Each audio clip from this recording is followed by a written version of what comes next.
How's it going, guys? Welcome back to the channel, Pete's Carport, and in front of me is my 2025 Nissan Pro X. It's in tactical green and I absolutely love this truck. I've done quite a few upgrades, haven't fully released these videos, but I wanted to do a quick video just kind of going over them since I just got done cleaning the truck down and it's been raining every day. We finally have some nice clear skies, so I figured this is perfect opportunity.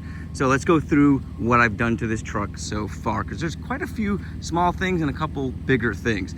The first thing that I did that's kind of on the smaller side is I added these graphics down here. Now, in the video that I'm going to be releasing, I'm going to talk about where I got these from.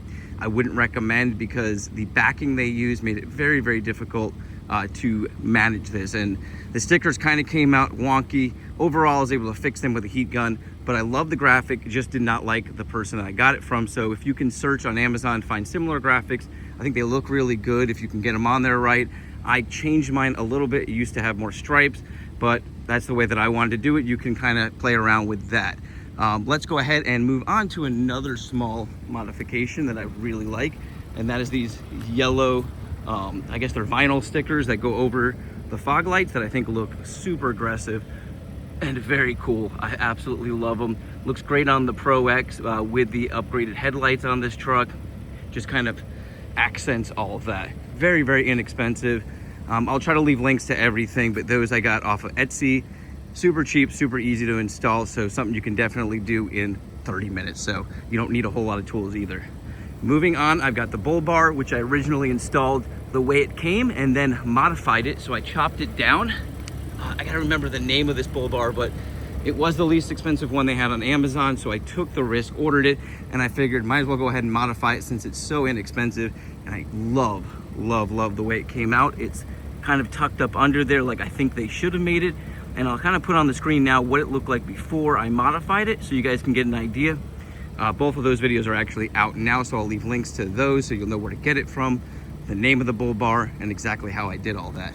One of my favorite things while we're up front is I went ahead and painted the inserts here. I used a Rust-Oleum vinyl spray on that, and then I ended up painting this lower section here too, and I used truck bed liner on that because I wanted that to be a little more durable and kind of blend in with the Bullbar.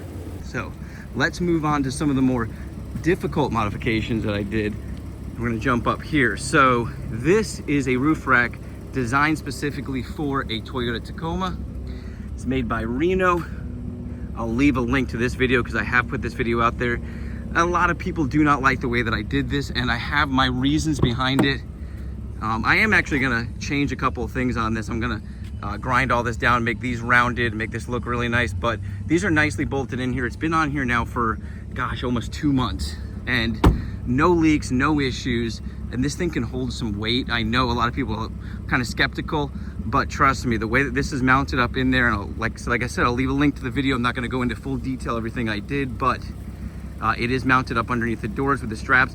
You could easily put some rivets in the roof and mount it that way, which there are other roof racks made for this truck that are like that.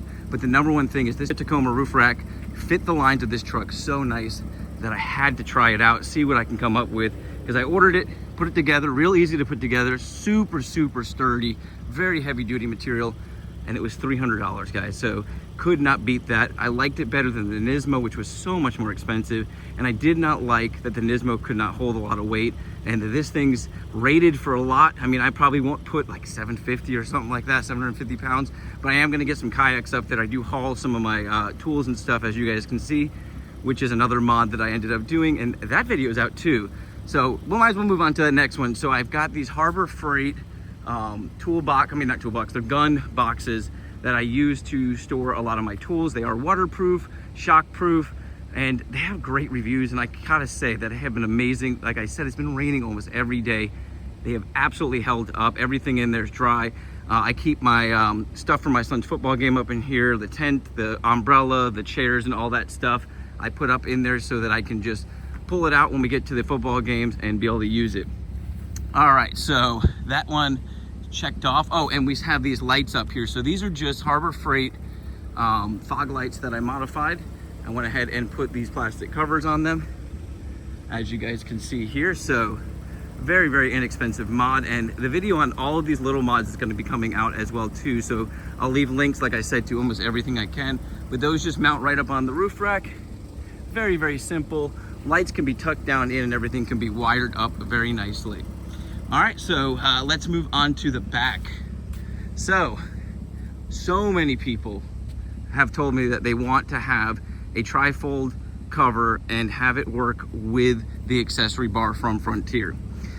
I have played around with this. I launched a video. I hated the way that I did it because I cut the actual tonneau cover up, and I was able to modify the actual accessory bar by cutting it down.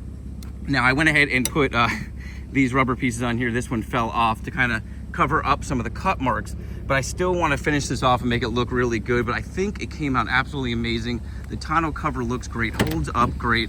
And if I can get this folded up for you guys, because I use this every single day, you'll see not only does the first fold work, which is nice, but I modified it so you can get it up like this. And what I did was cut the actual metal, that framework, just that piece, kept the leather and other parts in place, so it still has very, very good structure to it. But this way you can flip that up and, like in my case, fully access your back areas. And I love this tonneau cover, super cheap. I want to say this was like $175, and I got it on sale on Prime Day for like $130. So this is Yita motor. You can get it on Amazon, very inexpensive, very nice quality for what it is. So I definitely recommend that. Another really easy mod I did was I threw a light up here that I'm going to still connect to the rear lights here. So when you open the door, or if I hit on the cargo light, that'll work. So I'm working on exactly how I'm gonna do that, but I have mounted that light up there and just haven't had the time to play around with wiring it. So that's just kind of sitting up there. So that's not really a mod that's functioning yet. And I think that's about it, except for my favorite part. And this is a video that's coming out very soon. Hopefully some of you guys see what I'm talking about. And that is this dual side exit exhaust that I put on here. And if you hear that, it's got a Super 44 muffler. That muffler was sent out by my sponsor, Evil Energy. And then I got this tip off of Amazon, which is very, very similar. It's like that kind of chrome black. Very similar to the black accessory package that came with this truck. It had a single tip, obviously came out back there. And what I did was, I'm so new at welding, but I welded up using a lot of what was already stock on there. The Super 44 muffler, you can see I extended that pipe a little bit, so I had to make everything fit really nicely. And it was like 3 or 4 days of just nonstop welding. And I gotta say, it really helped me get good at welding. I was very excited about this project, how it fit in there, but I absolutely love the way this came out. I love the way it sounds, as you guys can hear. Not loud, not too loud, but just that kind of little rumble. And of course, the video will be coming out on that, so you guys will get a full sound, drive-by, in-car, all that type of stuff, so you'll have an idea of exactly how it sounds and obviously how I put it together. So that's it, guys. If you enjoyed the video of my awesome truck, I absolutely love this thing. It's a 2025 Nissan Frontier Pro X, not the Pro 4X. And I did that because I don't go off-roading. I didn't want to spend the extra money on the 4-wheel drive and then have more issues in the future. I do plan on keeping this truck pretty much till it's done. Got the extended warranty, all that stuff. So 200, 300,000 miles, if I can make it there, I will be more than happy. And I'm absolutely ecstatic about all the mods I did and how much I love this truck. Hopefully you guys enjoyed this video, gave you guys some ideas. You have an awesome day, a blessed week, and I'll catch you on the next video.